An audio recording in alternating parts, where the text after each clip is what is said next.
Ray Brown's Talking Birds. Made possible by the generous support of the Birdwatchers General Store, Orleans, Cape Cod. Birdwatchersgeneralstore.com. By Vortex Optics, with the VIP warranty, their unlimited lifetime promise to keep you and your optic covered. Learn more at vortexoptics.com. And Quest Nature Tours, offering expert-led small group tours for bird and nature lovers since 1970.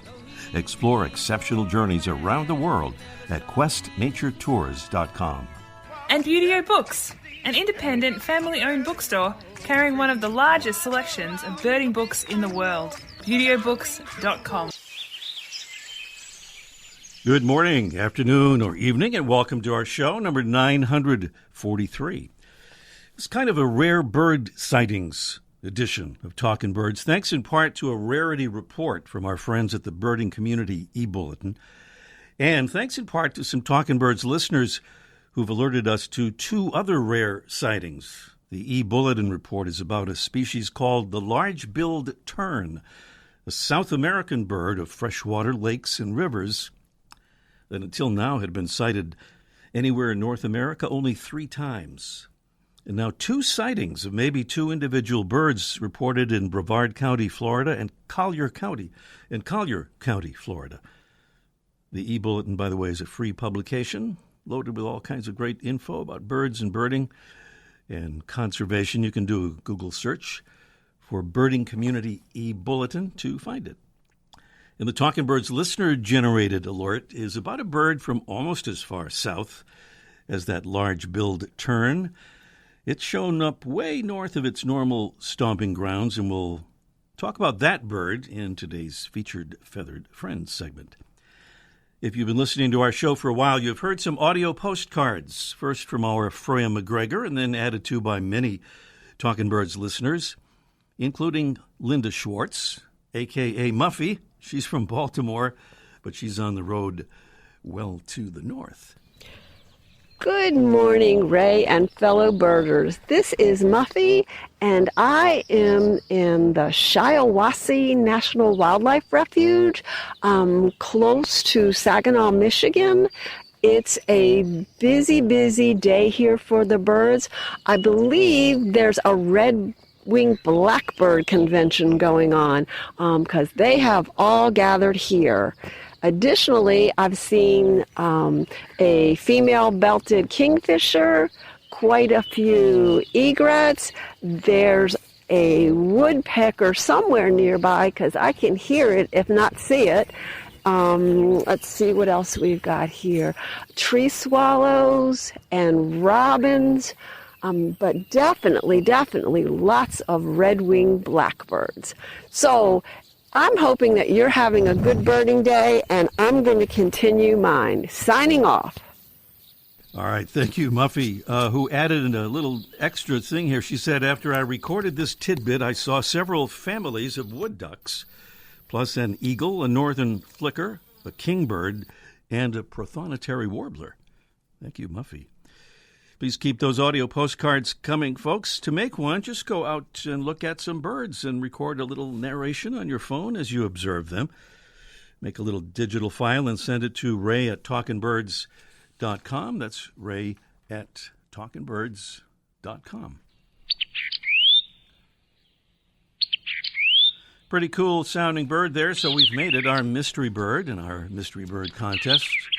Coming along a bit later, we give the clues and such now to get you ready for that contest near the end of the show.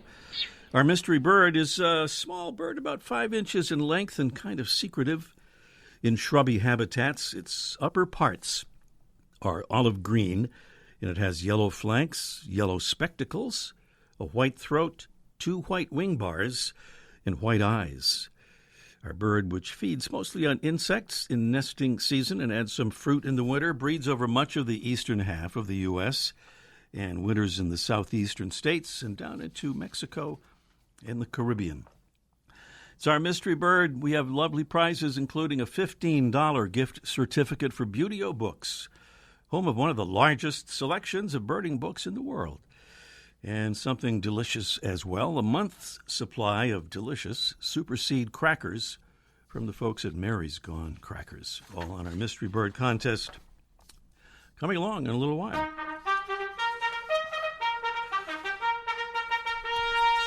A salute here to more of our Talking Birds ambassadors, listeners who have stepped up and decided to help us spread the word about birds and conservation, which is what we're trying to do here. And we want to say thanks to Gino Ellison from Linfield, Massachusetts. Gino is an awesome and intrepid birder, and he also hosts a wonderful Birds and Brews event in beautiful Newburyport, Massachusetts. Thank you, Gino, and thank you to Leslie Andrich from Rubicon, Wisconsin. She says, I've been listening to your podcast for years, recommending it to fellow birders, and decided to take the next step and become an ambassador. Thank you so much, Leslie. And she also sent us an audio postcard, which we'll be hearing soon.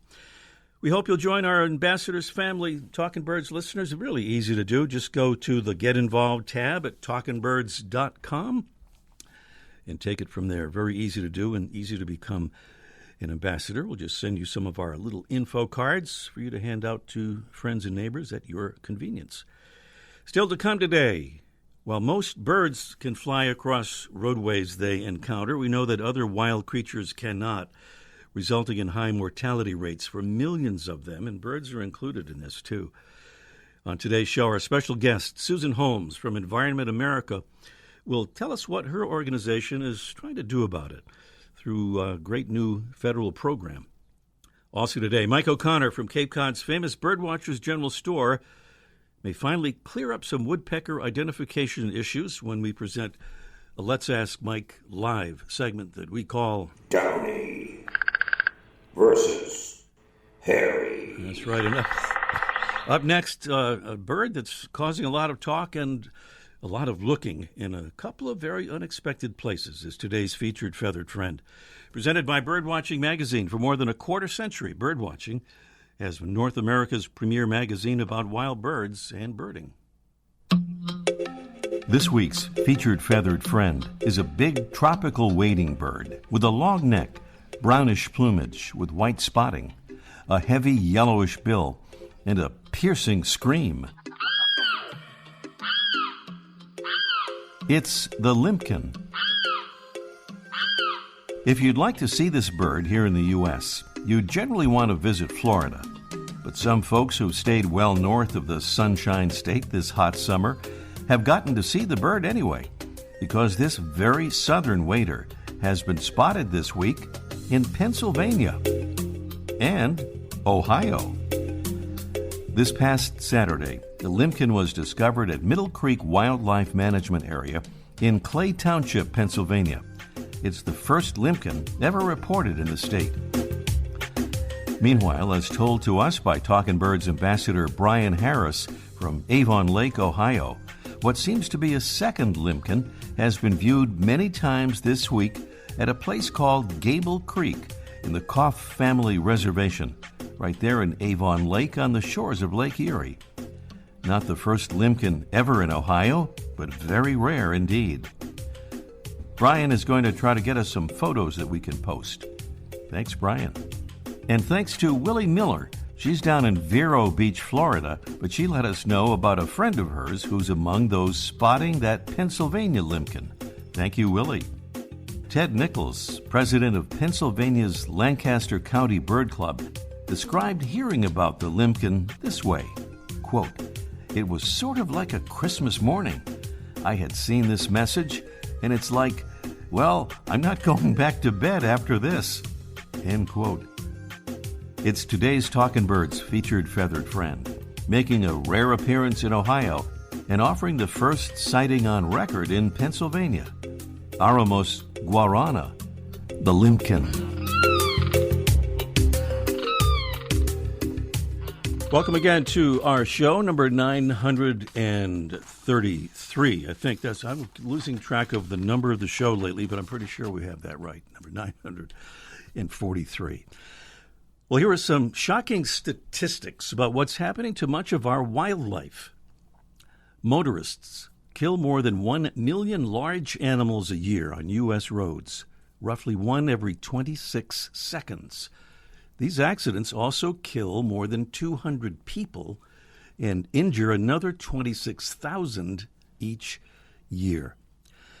Well, those statistics in that quote come from our special guest on today's show. She's Susan Holmes, Director of Environment America's Save America's Wildlife campaign. And she joins us now to tell us what's being done to address the problem. Good morning, Susan. Good morning, Ray, and thanks so much for that kind introduction. It's great to join you and all your listeners today. As you said, those statistics are shocking and sad, and we know roads are a huge problem for our wildlife. Today, 1 in 5 species are at risk of extinction, and over 20% of birds are also at risk of extinction as well. So roads are fragmenting habitat, making it difficult for wildlife to migrate, find food, baits, and adapt to climate change. So roads are a huge problem. But we know that there's some good news, and that's what I'm here to talk to you about today. Tucked away into the huge multi-billion-dollar bipartisan infrastructure package is the very first dedicated funding for wildlife crossings. So we now have money to build crossings to help wildlife cross the roads and to reconnect and restitch up the habitat that they need in the face of climate change. So when you talk about restitching, that's kind of a big part of why birds are so involved in this. Of course, birds get hit by cars in enormous numbers as well, but that stitching up of the habitat is so important. And, of course, loss of habitat, such an important problem for birds and other animals as well. So this is a lot more than just saving animals from crossing the roads, although that's obviously the biggest part of it. But that habitat thing is so important as well. And we could add, too, so many birds killed because they're feeding on carcasses of animals killed in the road. So this can help with that as well. Absolutely. I want to underscore how important this is going to be for birds as well as for a whole range of wildlife. Collisions with vehicles are among the top 5 reasons that birds are dying today, and particularly scavengers like golden eagles and ravens and owls that forage at the same height as cars are particularly vulnerable, as well as water birds. Think about make way for ducklings. They need to access the water and cross with their young, and so birds are going to be especially benefited by this, as well as the need to have more resilient, more biodiverse habitat. And as you said, it's going to be stitching up those fragmented pieces and making our ecosystems much more whole and functional. So this money coming along, part of the bipartisan infrastructure law, will provide, if I have this right, $350 million to states, and then states kick in what percentage for their part? Yeah, usually states are going to be expected to kick in about 20% of the funding. But this money, this is, as I said, it's the first time this has happened. It's a pilot program. It's a tiny part of this multi-billion-dollar bipartisan package, but it's so important. States are going to be competing for this money. The first deadline is coming up on August 1 for over $100 million, and we want all states to apply for this money. If you're a little state or a big state, if you're blue or you're red, this is a really bipartisan issue. And if you're just starting to think about wildlife crossings, there are non-construction dollars available for states to do the research to figure out where to put the crossings. And for those states that are further along, like California and Florida and Colorado, there's money there for the actual construction. So it's a new program. We want it to be wildly successful, and we're really hopeful it will be. People hear about wildlife crossings and they maybe picture this, and they know that animals, cross where they will, and wonder, well, how do you get them to use these crossings? Is that a problem? Yeah, no, it's a great question. We have a lot more information than we did, a few years ago about wildlife through the technology we have. We have camera traps, we have radio coloring, we have lots of science to tell us more, to give us more data. And all of that data shows that wildlife crossings are just wildly successful. One of the important things with wildlife crossings is to pair them with fencing, and the fencing will funnel the animals over the crossings. And so it's really wildlife crossings with that paired fencing. There's really sort of the magic combination that gets us to numbers like 90% or 97% effective in reducing animal vehicle mortality.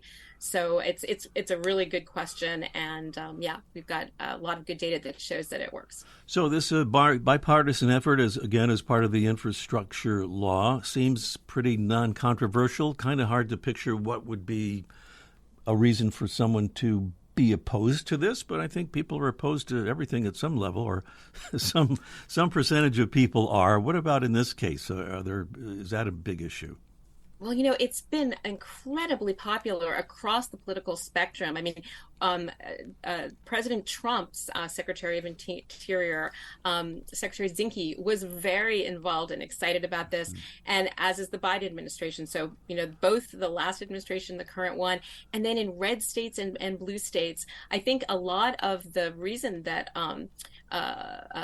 the Republicans have been so involved in this and so supportive is because a lot of the sportsmen and wildlife that are hunted are also impacted by this. Migratory mule deer and pronghorn are all really important long migratory ungulates that need to get around, and the Republicans have been very excited about opportunities to do work to protect those species. So it's been a generally, we don't have a lot of pushback. I think initially, 25 years ago, when the first wildlife crossings were built over the Trans-Canada Highway in Banff National Park, people worried, are we spending a lot of money? Is this not going to be successful? But we've got 25 years of data and a huge range of wildlife, from wolverines and lynx and grizzlies. And in Canada, one of those crossings was even designed for the harlequin duck movement. So we've got a lot of data now, and I think,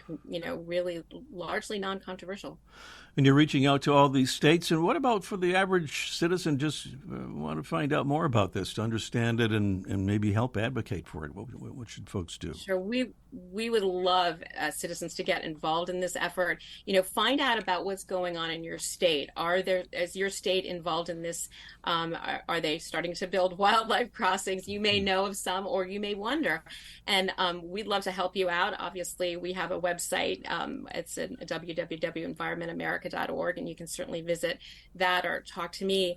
But what we really would like people to do is tell their governors, tell their local governments that they should be applying for this money, that if they are not, they're leaving money on the table. This is money, small grants as small as $200,000 and larger multi-million-dollar grants. We want everyone to apply for this money and get involved, find out more about this. We all have seen wildlife killed on the road. It's tragic. It really is a story that needs to start to change, and it's a great time for all that. Indeed. Susan Holmes is the Director of Environment America's Save America's Wildlife Campaign. Her areas of expertise include legislation and policies for the protection of wildlife corridors, endangered species, and landscape connectivity, and she's a recipient of the Nelson A. Rockefeller Distinguished Public Service Award. Susan, good luck pushing this wonderful program forward, and thanks for your important work. Well, thank you, and I hope that all your listeners will get involved with this effort. It's a really important one. Thanks. Indeed. Susan Holmes here on Talkin' Birds, and up next, it's our Mystery Bird Contest in just 1 minute. The flutter of a tail feather, the flash of a wing bar in mid-flight. You don't always have a lot of time to identify a bird in nature, let alone to appreciate its beauty. But with Vortex Optics, you'll have the power to bring every wild moment closer. When you choose Vortex, you're choosing to have a partner in the field as passionate about nature as you are. Whether you're spotting old friends on the backyard feeder or packing for a once-in-a-lifetime trip to add a few species to your life list, Vortex offers a full range of optics and optics accessories for every birder and every budget. And whether the birds are taking you to another state or another country, you're always covered by the Vortex VIP warranty, an unlimited lifetime promise to keep you and your optic covered.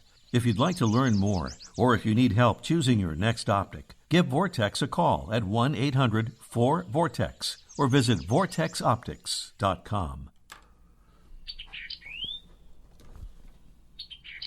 Can we hear that louder? Let's hear it louder. Oh, yeah. That's our mystery bird. We'll do the contest here, and if we have time, we'll do a bonus question as well. Our mystery bird is a small bird about 5 inches in length. It's a secretive bird of shrubby habitats. Its upper parts are olive green. It has yellow flanks, yellow spectacles, a white throat, 2 white wing bars, and white eyes. Our bird, which feeds mostly on insects in nesting season and some fruit in the winter, added in, breeds over much of the eastern half of the U.S., and winters in the southeastern states and down into Mexico and the Caribbean. Clues there in the sound of our mystery bird, and beautiful prizes await from Beautyo Books. And Mary's Gone Crackers, a big month's supply of those delicious Super Seed crackers and a $15 Beautyo Books gift certificates. That's one of the biggest selections of birding books in the world there at Beautyo Books. And here's the all-important phone number and the urging to call as soon as you can, so we'll have time. 781-837-4900 is the number to call. That's 781-837-4900. If you don't get the right answer, you could still win if nobody does get it right. 781-837-4900 is the number. Meanwhile, we'll check in with Mike O'Connor, who'll solve an identification issue for us, or make a good try at it. Let's ask Mike live in just 1 minute. Have you ever dreamed of owning a bookstore? Beautyo Books, a fixture in the birding community for over 50 years, is for sale. With our unique blend of high-tech and old-fashioned customer service, Beautyo Books has remained successful and strong. This thriving business offers the largest selection of new, used, and rare bird books in the world and needs only a new owner who's passionate about birds and books. If you or someone you know would like more information, contact us at customerservice@beautyobooks.com. Thanks. Quest Nature Tours has offered exceptional tours for bird and nature lovers since 1970. In 2023, join us in search of colorful bird life and jaguars in Brazil or on our brand new Zambia safari. See amazing wildlife and explore habitats with travel companions who truly enjoy nature. Talkin' Birds listeners receive a $150 credit towards their first tour. Visit questnaturetours.com today. Birds and much more. Guaranteed. It's the question of the ages. How do you tell a downy woodpecker from a hairy woodpecker? Men have been trying to figure this out, and women as well, for a long time. And guess who's figured it out? Of course, Mike O'Connor has done it, and he is here to tell us how it all works. Good morning, Mike. Oh, yeah, I cracked the code, Ray. I cracked the code. Son of a gun. The one I know they say is downy is dinky and hairy is huge. I just always remember that. Look at that. I'm done. That's it. Good night. There's more to it, though, right? There's more to it. As a matter of fact, a friend of mine who's a well-known photographer and travels around the world with National Geographic doing their photography, posted this beautiful picture of a hairy woodpecker in flight, and he was telling people how he got this great photo using a strobe light and blah, blah, blah. The only trouble was it was a downy woodpecker that I noticed. Yeah, so there you go. And the way, in this case, in a photograph, especially in flight, these two woodpeckers have white edging along their tail, white tail feathers along the edge. And this is hard to see in most situations, but the downy has black spots on the edge of his tail where the hairy is mostly white. But that's a rare thing that you can see that.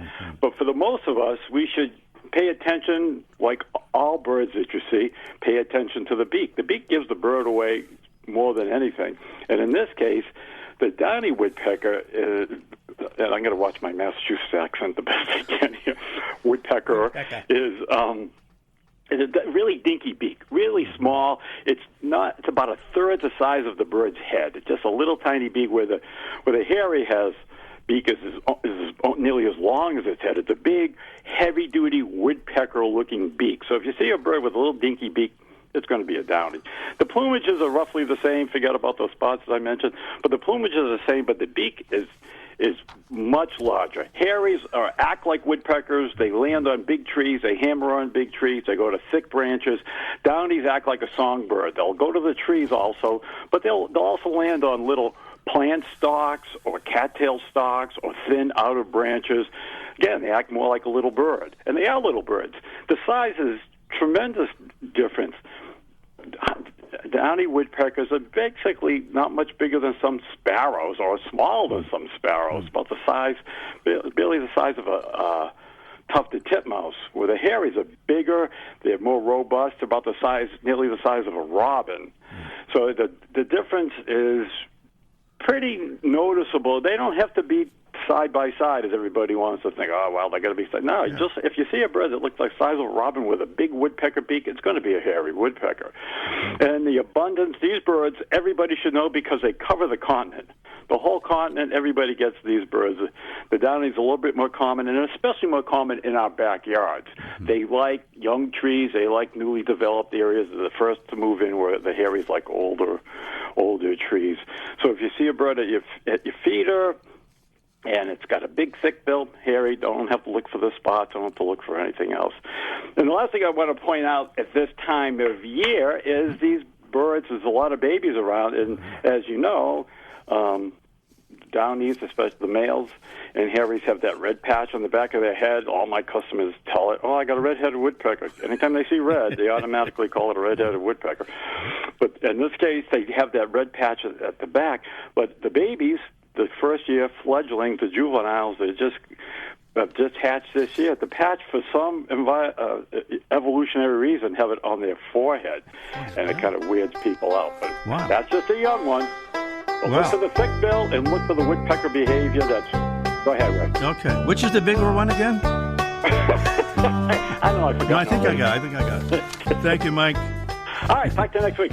Mike O'Connor at the famous Birdwatchers General Store on Cape Cod. And meanwhile, we don't have much time, but we do have our mystery bird contest to get back to here to try to identify this mystery bird. And Dottie is out there in Hanover, Massachusetts. Good morning, Dottie.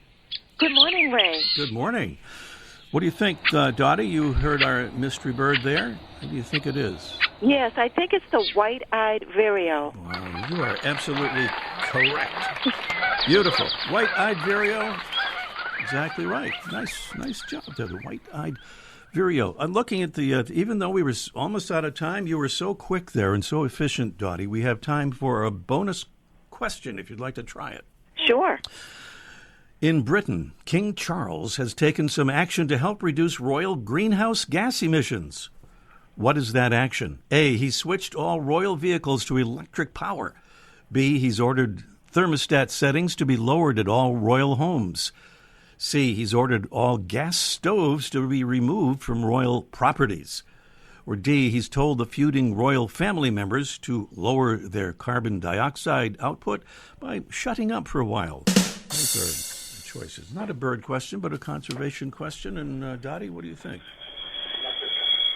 Electric cars? Electric cars. Actually, no, I think that would be a terrific idea, but he's actually ordered thermostat settings to be lowered at all royal homes. Oh, okay. Yes, although we don't have to lower thermostats as much as we used to, unfortunately, it seems like. Any place in the world, mostly. Dottie, thank you so much. You are the winner of those prizes we described, and we'll turn you over to Jesse, who will arrange to get them to you. Thank you very much, Ray. We love your show. Thank you so much, Dottie. That's Dottie correctly identifying the white-eyed vireo as our mystery bird, and we are plumb out of time for this morning's show. We're getting to work on our next show. A quick mention of WCRI in Rhode Island at 95.9 there. Mike Mano was kind enough to interview yours truly for their conservation show. They're conducting conversations show. You can hear it, if you're listening live next week, Sunday evening, July 23rd, 7 p.m., or you can listen to it anytime through their website. That's WCRI in Rhode Island. That's it for this week. Thanks for being with us, and see you next week. The bird show. I like that. I love it. Ray Brown's Talkin' Birds. Made possible by the generous support of the Birdwatchers General Store, Orleans, Cape Cod. Birdwatchersgeneralstore.com. By Vortex Optics. With the VIP warranty, their unlimited lifetime promise to keep you and your optic covered.